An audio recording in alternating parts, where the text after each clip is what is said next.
Another banger of a weekend. 2 wins put us at 3 wins in a row.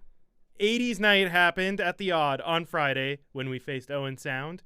We handed Erie another loss, winning our season series 5-1. Another slate of games coming up this weekend with a road trip to London to see the number 2 team in the OHL, because the Rangers are number 1 in the OHL power rankings, and I take back everything I say about how important those power rankings are.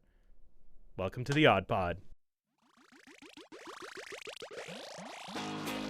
Welcome to the AudPod, where we're talking Kitchener Rangers hockey with the AudBalls themselves, Andrew and Justin. Take it away, fellas. Hey, Andrew. Hey, Justin. It was 80s night on Friday. It was. Oh, we always have to say this. The Kitchener Rangers are playing tonight. They are as playing we tonight. are speaking. Yes. So we don't know what's happening with the Sioux Greyhounds. Maybe they lose this one horribly and that 3-game win streak is gone. Stop it. But I don't think it's going to happen. Don't even joke about that. I'm not. Because this is going to come out on Friday. Yeah. And people will know how off base you were. Yes. So we won't say anything about the Sioux Greyhounds game. But Friday night was 80s night, and the boys on the broadcast, who were looking sharp, they asked a question. They did. What 80s movie best describes the Rangers this season, Andrew? It's not Frozen. I'm just thinking. I did tell him I was going to ask him this question. You know what? It was such a throwaway text message. I don't take notes from you. Cool. You go first. Okay.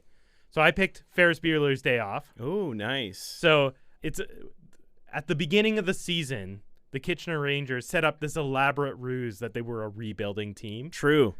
And so the league thought they were rebuilding, thought they could take advantage of the Rangers. True. But they could not. The Erie Otters are the principal. Oh. Because they're trying to prove Principal Rooney. Rooney! Yes. Rooney! They're out to prove that we're faking it. But Who's as they just saw, we are not faking it. When Cameron was in Egypt's land. Who's Cameron? You really didn't think through this. No, I didn't. Analogy. The only other thing is that we had got a bunch of guys who are just friends and they're out having a blast. Mr. Peterson. Oh, and stealing the Ferrari. Sloan Peterson. And stealing the Ferrari is the NCAA agreement. That's true. That's Jack Pridham. Jack Pridham is the Ferrari. Yes.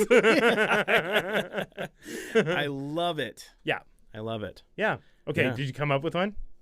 The way that you told that story reminded me of the movie Big. Oh, yes. Right? Because it was kind of, we started this podcast and we had a traumatic event the first couple games of the season. You know, Yes. wasn't big enough to ride the roller coaster. Yeah. So we made a wish. Yeah. And now we have people who listen to us, That's true. which is awesome. And we have a wagon of a team. And before you know it, we are going to be living in a loft in New York City. That's the dream. Playing with toys. Which I feel like is a job I could do. Yeah, Actually, playing now with toys. with having a small child now, having an 8-month-old this week coming, he'll be 8 months. I'm playing with his toys and I'm like, these are cool. Yeah. I like this. I don't know what that says about me, considering they're for 6 to 36 months. No, but I think it's fun. I think it's fun. Yeah, I think it's Yeah. great. Yeah. Yeah. And, all right, so we're going to recap just the 2 games. Yes. And the first one we're going to recap is our 5-1 win against Owen Sound Attack. Oh, yeah. Yes, the Adrian Misaljevic hat trick game. Yes, natural hat trick. The natural hat trick. Just Yeah. off to the races. Amazing. 2 right away, and then another in the second period. So many players on the team could have scored, but hit the post and just missed wide by a little bit just so he could get that natural hat trick. And hats off to Jason Schaubel, who stopped it. 30 of 31. And, of course, you cursed him. Because Yeah. you said Landon Hookey was good at hockey. Yeah, and he was. in And the he second is period. good at hockey, and he scored his 19th, unfortunately, right at the beginning. At the beginning of the second. And the third. But The third. the third, yeah. Yeah, you're right. Yeah, which, whatever. Yeah. But it was a great effort by Schaubel, and you called that, him getting the game Friday night. Yeah, I'm At happy the he Odd. did. Me too. And you know what? He gave me a lot of confidence because this Rangers team, doesn't matter what we do, what they do, all the systems that are in place, there's going to be shorthanded breakaways against us. Mm-hmm. And man, did he shut down this one. It was amazing. I was like, oh, perfect. Speaking of shorthanded, they had 2 shorthanded goals in this one. Yeah. It was everything. There were power play goals, there was shorthanded goals, there was a penalty shot goal that was also shorthanded. It was just like, I don't want to say it because I don't disrespect any opponent in the thing, but it was exactly the type of game that you had to have against Owen Sound. Yeah, you have to play You this game. had to just go into Owen Sound and Kind of beat them 5-1. Yeah, exactly. Not go into Owen Sound, host Owen Sound even more. Yeah. Because, well, okay, going back to the first period in this one, the first 15 minutes, I thought this might be a goalie battle game. Yeah, he looked good. Carter George looked really strong. He made good. some great. He is a good goalie. Yeah. Schabel also had to make some pretty timely saves in that first 15 minutes. It was not outright. We weren't dominant immediately. Every game against Owen Sound this year has gone like that. Yes. Yeah. They've been pretty tight games somehow. This one wasn't. Yeah, but it's competitive. Like it's not they're not having a great year, but it's not like they're pushovers. No, yeah, exactly. But then obviously Misaljevic opened up the it was a 2-man advantage, so you're like, you got to score on that one. Yes. And he got a beautiful goal on that. But Justin. Yeah. They were not scoring on 2-man advantages. I know. A month ago, 2 months That's why ago. I say you got to score on. And that was scary. I was thinking, is this the Achilles heel? You have to convert your power play chances. Yep. People who are very casual hockey fans who think they're smart like to say, like, power play merchants and whatever. I've been watching hockey since I was probably 6 years old, 7 years old, that I can actually remember watching hockey. Power plays, that's the game. The game is convert on power plays and kill penalties. That's the game. Of course you want to score 5-on-5. But when you start playing the really good teams, it's harder and harder to score 5-on-5. You need the advantage when you have it. Exactly. Yep. But you do cheer for power play merchants. Oh, yeah. The best power play of all time.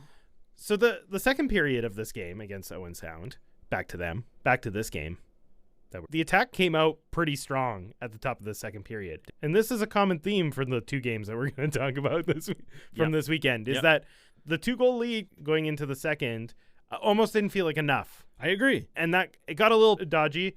And honestly, Schabel shut them down like crazy. Yes. He was on fire in this game. It was great. And it was great to see that Kitchener never let off the gas pedal. Yeah. They had literally 14 shots in each period. Yes. Yeah. And that's what you got to do. Yep. If you take 42 shots in the OHL, you're probably going to score at least 4. They scored 5. 1 was a penalty shot. Yep. Whatever. But that's going to set you up for a win most of the time. Yep. Honestly. And I'm not talking about just throwing the puck at the net, but there is some games where we've seen them not do that. Yeah. And they need to do that. And they just need to throw the puck at the net. But that's honestly, it's just like this is exactly the type of game you had to see at home on a Friday night versus Owen Sound. A little shout out to Grisgolia in this game. He had, in the second period, he had a video game dangle. Yeah. Where he just popped it through the guy's legs and just went the other way. Yeah. And then just had the puck again. That one didn't go in the net, but it was a great shot. He did get a shorthanded goal in this one. And then he got a shorthanded goal. Yeah. This is the thing, is he has been such a great pickup. Yes. It was so early in the season, and we literally had no idea who most of these guys were. Yeah. I could not imagine this team without Grisgolia this year. I know what he's brought. Yeah. You look at it and it's 8 goals, sure, but is not his role. The fact that a guy that has been brought in to be a role player and work hard and push hard has 8 goals tells you how well the season has gone. Yes. Yeah, totally. And Christian Humphreys, of course, we just have to mention, he's PP1, he's center 1, he's I don't know, man. D1 hockey players are really good. So Misaljevic wouldn't have had a hat trick in this game without Humphreys. Absolutely. So and Swick, of course. Swick. Swick is just a monster.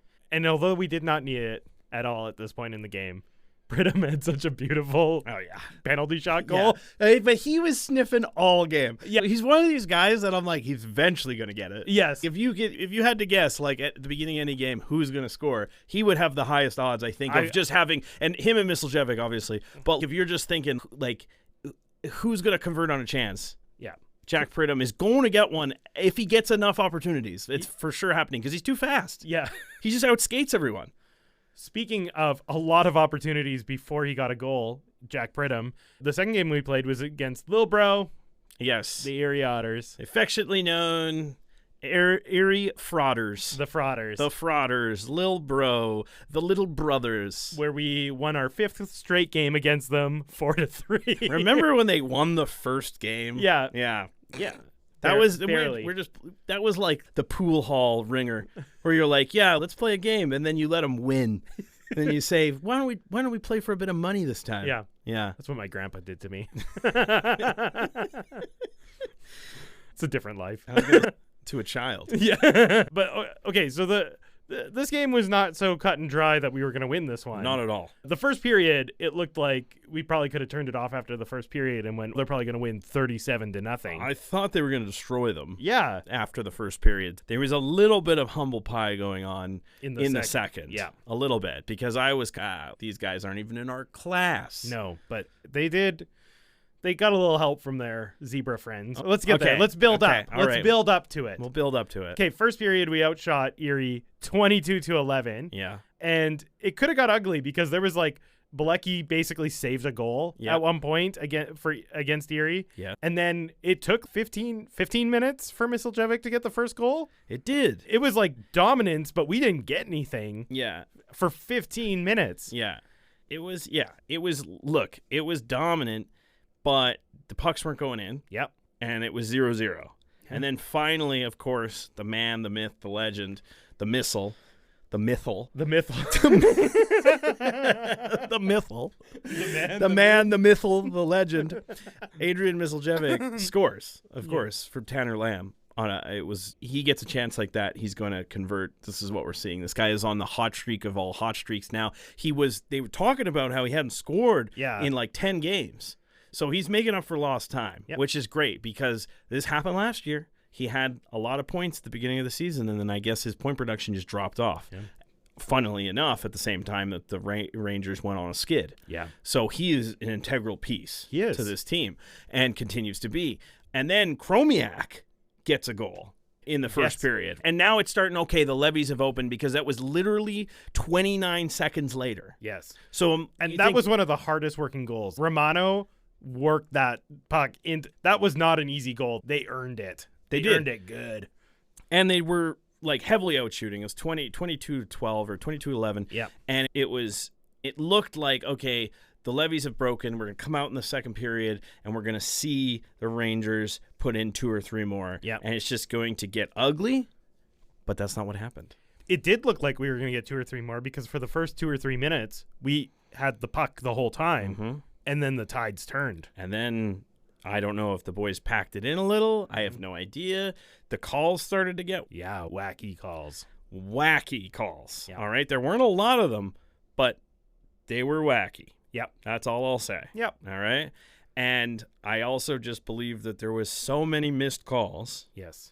Anyway, I don't want to talk about it too much because to me, why are you complaining about the refs in a win? True. Yep. Yeah, Anyway, Sam Alfano, Malcolm Spence, Kerry Terrance, they're good players. They scored. One of them should have never been a goal. No. The penalty shot goal that Terrance scored, 1, he was offside. 2, I didn't think it was worthy of a penalty shot call. He didn't have a clear breakaway. He didn't have a clear breakaway, and I thought that he got the puck off enough that usually they don't call that because the puck was directed towards the net. But it's, okay, whatever. Let's do this. And, of course, he scores. Yeah. And I'm livid. Yes. I'm livid because it's gone from, on this goal, this was the 3rd goal. So now it's 3-2 Erie. I'm sitting on the couch just, like I'm texting you, like mad, angry texting you. You know who is more livid than you? The Juice. The Juice was, yes, that's true. I was not as mad as the Juice. The Juice was... At one point... I knew I was afraid of him. Yes. Okay, I knew why I was afraid of him. And, yeah, I would follow him into battle. He's a consummate leader, whatever. But listen, if you messed up... Oh, man. At one point, one of the commentators went, Yuzi Ahoka's just spiked his notes into the crowd. Which I wish we had seen, that he just Gronk spiked. Yeah. He's a very composed individual. He is. And so for him to be that angry, Yeah, I think that speaks volumes. I think that, that's all we need to know. However, third period. Yeah, we got back on track. Another amazing pickup this year, Andrew Vermeulen. Yes. Right? There you go. Another guy, another depth guy that was brought in. 8 goals this year. Yep. If you have that from your bottom 6, you have multiple guys going to score double digits because these 2 guys are probably going to get to 10. Yeah. This is the mark of a team that, what are they, 33-9? And an important goal. Yes, a very important goal. Yeah. An extremely important goal. Not only that, almost 10 minutes into the period. Yeah. So it's starting to look like, Yeah. They might be running out of runway. Erliden was playing well. Erliden always plays well against Kitchener. He does. Even though we've beat them 5 out of 6 times, it's not because of him. Yeah. No, he's good. Yeah. But Cameron Reed set Vermeulen up. We posted on our social media. It was like an Allen Iverson crossover at the blue line. It was like the ankles just shattered on the defender. Yeah. He decided that he was no longer going to go right. He was going to go left. And unfortunately, the guy who was covering him was still going the way that he thought he was going. And Reed turned on the jets so quick and then saw Vermeulen in the high slot. And Vermeulen just received it and threw it on net. And it was perfect. It was a great little finish. Yeah. Really, I'm not taking away from Vermeulen's finish, but the Reed setup was one of my favorite highlights of the year. Yes. Because that was to say silky smooth is an understatement. Yeah, for sure. And then Pridham got a goal, and then Pridham didn't get a goal. Yes. And then Pridham got a goal. Which, again, when he scored and they took it off, I was like, I just don't understand what camera angle they had to tell them they don't have the slow-mo like the NHL. They don't, I don't know, man. It didn't look like it to me, but I'm biased. Again, I wanted it to be a goal, so it's hard to, but yes. At the same time, I don't know what you would have seen to say it wasn't a goal. Yeah, I know. That's what I see. It's hard when we don't have the information. Yeah. You don't want to say that refs are intentionally doing things wrong or anything like that. But sometimes we just saw it in the NFL game this weekend. Sometimes you're just thinking, what is it that you're seeing that I'm not seeing? Yeah. I'm not saying that I'm like a savant of the game. I'm just saying that I have eyes and I can see what's going on. Yes. What is it that I'm missing here? Yeah. Anyway, it didn't matter because Jack Pridham is inevitable. Yes. All right. At the beginning of the game, they called him Dr. Doom, and I was like, no, he should be Bane. Listen, he came over from the BCHL. We had no idea what to expect. He was drafted in the 3rd round by Chicago. I read on his elite prospects page that he was an elite 2-way player with world-class speed. That's who he is. Correct. That's who he is. Accurate. They nailed it. Yeah. Good scouting. And it seems like at the beginning of games and at the end of games, he is absolutely lethal with the speed because either they're not ready for his speed early in the games or they're tired and they can't handle his speed at the end of the games. Yeah. Because he walks around dudes. Walks around and goes wide. He'll go way out wide and you can see defenders just poop their pants. Yeah. Because he's already past you. Yeah. All right. Even without knowing what happens in the Sioux Greyhounds game tonight, we can do 3 stars because no matter what, we won 2 of 3. Absolutely. Oh, I'm going to go first. I bet we have the same first star. Misaljevic. Has to be. 4 goals in 2 games. The Mythal. The Spaniard. The Mythal. The Mythal. That's from Barcelona. That's your first star? Of course. Yeah okay. Who's your second star? Jack Pridham. Yeah, my second star too. Yes. The AudPod brain meld. Yes. Killer penalty shot against Owen Sound. 9 shots against Erie. Yes. 3 shorthanded breakaways against Erie. Yes. It was amazing. Absolutely. Yeah. And what's your 3rd star? Trouble. No. Is it the same? Yes. Yeah. Like I said, in Owen Sound, it filled me with confidence. Yes. That I just feel like we're in good hands going forward. Next year. Next year. He is the bona fide number 1 goaltender next year. We are in good hands. Yep. And I'm a little scared that he doesn't get more games. I understand why, because Jackson Parsons is having one of the better years an OHL goaltender has had. Yes. But sometimes I get a little, if he plays, is he going to be rusty? Yeah. He's No, not. he looks He's great. always prepared. He He's looks always great. ready. Obviously, He always starts ready. Yeah. Even after having 5 games off, he showed up against Owen Sound, and he was like ready to go right away because they got a good shot right away at the start of the game, and he was on it. He's 6-1. Yeah, I know. You know what I mean? Or 6-1-1, but he has 6 wins. Yeah. Like when he plays, he wins. Yes. It's good. That's a clean sweep of the 3 stars this week. yeah, that was great. Let's preview some games coming up. Oh, I'd love to. Friday night, we play the Flint Firebirds. Oh, yes. And you know what's weird? It's not at home. It's away. It's in Flint. We are on a 5-game road trip. Oh, that's true. A Friday night hockey game not at the Odd. Is it allowed? I don't know. Is it allowed? I don't know. I don't think it should be. I don't think it should be either. And then Saturday, we play the Saginaw Spirit. We're spending a lot of time in America. That's true. A couple days in a row in America. And then on Tuesday, we go into the belly of East. Across the pond to London. Beads on toast. Imagine they had to play in like London, England.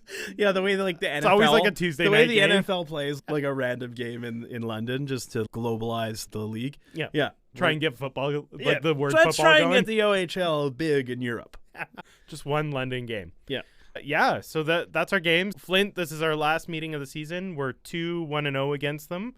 I don't know. We just faced them last week. I feel like we beat them. Yep. Did we win? Yeah, we won. Yeah, it was in a shootout. Yeah. Yeah, But it was 4-3. a tight game. It was a a good tight game. Like, It was Flint's good. Yeah, you didn't like the game too much. Yeah, it was kind I of. only saw the it was first a- period. That's Nothing right. It was a happened. sleeper one. A sleepy one. But they won. They won. Then when we play Saginaw, this is 2-0-1 in the season series. Again, our last meeting. We're really starting to get it's interesting. We have a lot of Eastern teams that we play in the last half of the season. Yep. So we're starting to see some of our conference rivals for the last time now. Yes, we're running out of Western Conference games. Yeah, and we just have to before we sign off with Saginaw, we got to thank them because of course without Saginaw we wouldn't have got the Andalorian. That's true. We do owe that much to them. They upset Andonovsky so much so that He became a vigilante bounty hunter. the Andalorian.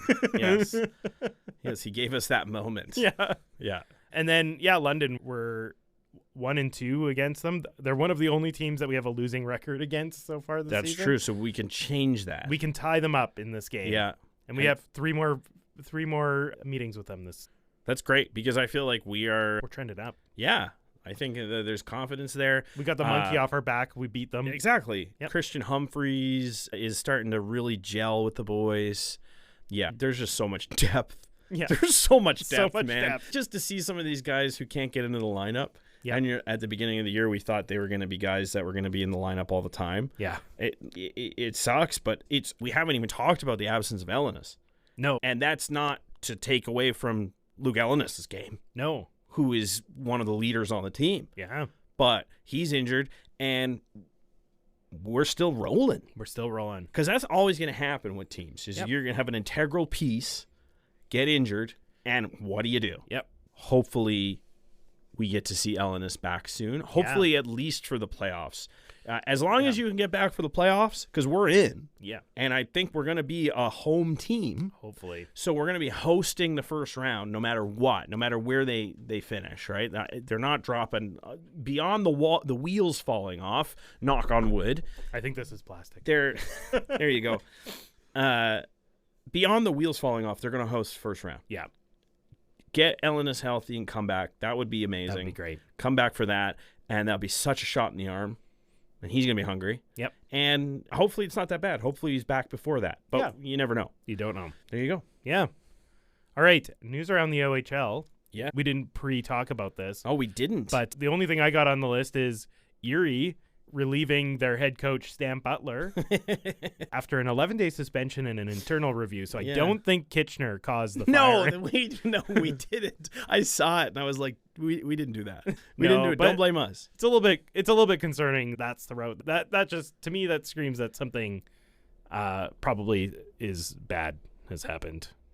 Yeah, So and we'll it sucks more because information. Erie is in this it seems like they're in this joyous season. Yeah. They retired 97.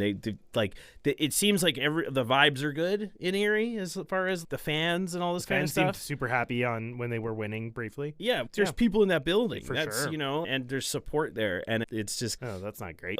yep. Culture probably needs to change. Yeah. Yep. Okay. NHL moment of the week. NHL moment of the week. So we wanted to just briefly talk about the Rantanen trade, the multi-piece Rantanen trade that included former Windsor Spitfire Taylor Hall. Former first overall pick, former Edmonton Oiler. Yeah. Taylor Hall. Going from Chicago to Carolina. But yeah, so Rantanen and Jack Drury go from Colorado to Carolina. Yes. And then Martin Nikas and who's the other person? Taylor Hall goes from Chicago because they ate salary somewhere. Chicago, I didn't get how much or whose salary they ate, but Chicago is involved for picks for eating salary. Yes. And then they traded. But they also got Taylor Hall. And Chicago traded Taylor Hall to Carolina. Right. So Carolina came away, got rid of Natchez, and picked up Rantanen and Hall. Yes. And Drury. No, Drury went to Colorado with Nikas. See, it's confusing. This is very confusing. Team trades. Yeah, Natchez and Drury to Colorado, and then Hall and Rantanen to Carolina, and then money off the books to Chicago and picks. Yes. It sounds like Colorado has another $500,000 in savings. Yeah. And then everything else is... Well, the weird thing is that it came in late at night. Yep. Your captain of the team, Nate McKinnon, the lifeblood. Not the captain. Not the captain. Captain. The former... the acting captain. He's trying to steal the captaincy. Let's be honest. He's the leader on the team. Yeah. Yeah, he's at this point. I'm surprised they haven't actually passed on the captaincy. Not like in it's like it should be stripped from Landeskog. Yeah, but like in we don't know if you're ever actually going to play competitive hockey anymore. I bet if he doesn't play this season, somebody else will get it next season. Somebody else. I don't know. I don't think Nate Dogg wants it. I think Nate Dogg has to get it though. He's the best player on the team. Yeah, but I don't think he wants it. I don't know. He's going to make them all eat his high protein. Yeah, he is a freak. Yeah. I will say that. He's an absolute freak of a human being. My favorite He's part never had any sort of sugar or anything. That's bizarre. Yeah. You're a weird guy. Maybe he's a weird guy. I don't know. My favorite description of Nathan McKinnon is that he skates like he hates the ice. Yes, absolutely. Like, that is super accurate. Yes, his quads are much like Crosby's quads. I don't know. They're making them different out east. But anyway, back to the trade. Yes. It came in late at night. You didn't tell your leader on your team that you were doing it. Super weird. It's his line mate. Yeah. Super weird. Martin Natchez, I think, is honestly having a career year. So, like, he slides right in there. I don't think it'll be a big deal. Yeah. But, like, it was contract based. Yeah. They couldn't extend Rantanen. And the weird part about not extending Rantanen is because we don't know we're obviously not at the trade deadline. We've been told that we're going to find out during Four Nations what the salary cap is going to be over the next 3 years. Yeah, it's obviously going up quite a bit. There's already been hints that it's going to be $100 million in 3 years. Yeah, it's going up a lot. And I know it sounded like they offered him Artemi Panarin money, so 11.5 or something million, and he wanted more than that. And it goes, okay. Which is not crazy because he has something like the third or fourth most points since he's been in the league. Yeah. Okay. Now we are on to the greatest Ranger of all time. The G.R.O.A.T. The G.R.O.A.T. I didn't get the high register. It was a little sticky for me. It was rough. Yeah. Yep. Andrew, who is your G.R.O.A.T. this week? Oh, I'm excited about this one. All right. Remember we talked about the fantasy draft? Yes. What do we need more of? Goaltenders. Standing 5'9", weighing 181 pounds, hailing from Justin Bourne. Is that your? That's not far off from my stats. Okay. You. Yeah. Oh, okay. Are you a better goalie than you are a shooter? I can't skate, so okay. Probably not. All right. I can't really skate either, but I can move my feet back and forth. Good. And then I can drag my feet to stop. I also am not bendy in any way, shape, or form. No, that I agree with. I'm also very unflexible. Okay. Anyways. Hailing from Halifax, Nova Scotia, and a member of the Nova Scotia Sport Hall of Fame, he is the only player in hockey history to win the 4 cups: the Memorial Cup, the Calder Cup, the Stanley Cup, and the now defunct Turner Cup of the IHL. Ooh. IHL was a minor pro league like the AHL, eventually 6 teams from the IHL was absorbed into the AHL. Oh, cool. In 2000. He played 3 seasons with the Kitchener Rangers from 1980 to 1983, leading them to a J. Ross Robertson Cup in his rookie season, and both the J. Ross Robertson and the Memorial Cup in his second season. He finished his Kitchener Rangers career with a career regular season record of 98-51-3 and a playoff record of 27-7. He was drafted in the 4th round, number 73 overall by the Vancouver Canucks, and then again first by the Tampa Bay Lightning in the 1992 expansion draft. He was a career NHL backup, playing 187 games for Vancouver, Philly, Tampa, and Pittsburgh, where he won the 2 cups as the backup. Oh. He spent the rest of his playing career in the AHL and IHL primarily with the Chicago Wolves of the IHL, where he became their all-time leader in games played with 322, wins with 169, saves with 8,467. He led minutes, playoff wins, single-season saves, and shutouts with 16. He has the most consecutive playoff wins in AHL history, the most consecutive wins and longest unbeaten streak in IHL history. He was named IHL Man of the Year in 2001 for Chicago in their last IHL season for his community service.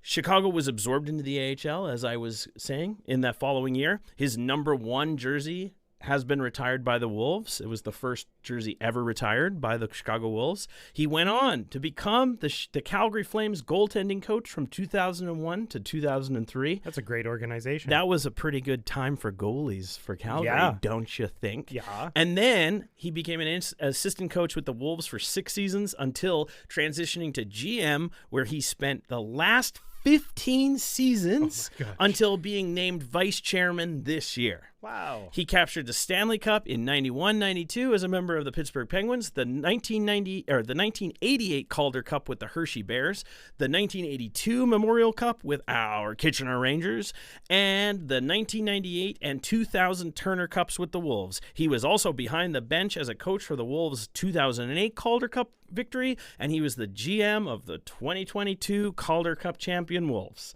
Known as the Ringmaster, Wendell Young. Wow, Wendell Young. I remember him at the Flames practices and things like that with Mr. Kiprosov. Yeah, pretty good goalie he coached there. Yeah, that's awesome. Cool. I had no idea he was. There you go. And such a great Kitchener Ranger. And such a great professional career in hockey. Cool. It doesn't all have to happen in the NHL, as we know. It doesn't. Absolutely not. All right. Ready for my G.R.O.A.T? Oh, I'm so ready. His journey started in Galt, Ontario in 1957 when he was born, which is also the part of Cambridge that I live in. That's exciting. It wasn't Cambridge when he was born, though. It was just Galt. Dude just doxed himself. Yeah. He began his junior hockey career with the Peterborough Petes in 1973, but it was when he arrived in Kitchener for the 1975-76 season that he truly became a force to be reckoned with. In his first year with the Rangers, he netted 50 goals and 36 assists for 86 points. The following season, despite playing only 35 games, he put up 43 goals and 45 assists for 88 points. That's unreal. The numbers were staggering. His clutch performances, his ability to change the game in an instant, this wasn't just another junior star. This was a player destined for something bigger, and the scouts noticed. In 1977, he was drafted 28th overall by the Atlanta Flames. Ooh. The dream of the NHL became a reality. Only over 2 seasons, he laced up for 79 games, scoring 15 goals and 21 assists for 36 points with the Flames and the St. Louis Blues. But something wasn't right. Opportunities were limited. Ice time inconsistent. The league saw his potential, but he needed a place where he could shine. So he made a choice, one that extended his career and solidified his legend. He took his talents to the Central Hockey League, where he became a dominant force for the Indianapolis Checkers, racking up back-to-back 98-point seasons. And when Europe came calling, he answered. Switzerland's National League A became his next stage, where he continued to light the lamp and cement his legacy as one of the best Canadian exports in European hockey. But when we talk about the greatest to ever wear the Rangers jerseys, we aren't talking about his time in the NHL, the CHL, or Europe. He ranks second only to fellow G.R.O.A.T. Brian Bellows in total points for players who played just 2 seasons with the Rangers. We're talking about the player who made the Kitchener Memorial Auditorium his personal playground. The player who put up 176 goals and 140 assists in just 2 seasons. The player who embodied everything it meant to be a Ranger. And that's why when you talk about the greatest Ranger of all time, you can't skip Donald Red Lawrence. Red Lawrence. Yeah. That's right. Yes. Pretty, like, Oh, yeah. 35 games to get 88 points. Yeah. Insane. I definitely had Red Lawrence on a short list at one point. We want to hear about your G.R.O.A.T. Yes. Give us your G.R.O.A.Ts. Feel free to send them to us on the social medias or the emails. Please do that, which you can do at the Odd Podcast on Instagram, Twitter, and TikTok, as well as on YouTube now. I don't know if you can send us anything on YouTube, but we are there. You could so comment on this video. Exactly. You could comment. Exactly. People love to comment on YouTube. They don't do. they? Yep. You can also email us at theoddpodcast@gmail.com. We'd love to hear from you. Yeah. And a couple thank yous for this week. Of course, we want to thank Ken Bourne, Director of Branding and Marketing. If you're watching on YouTube, you can see the wonderful hat that he's got us sporting here. Yes, very good. Of course, our prodigal producer, Liam. The Phenom. And the Kitchener Public Library for hosting us again this week. The home away from home. Speaking of homes, You can find us at the Kitchener Memorial Auditorium. See you at the Odd.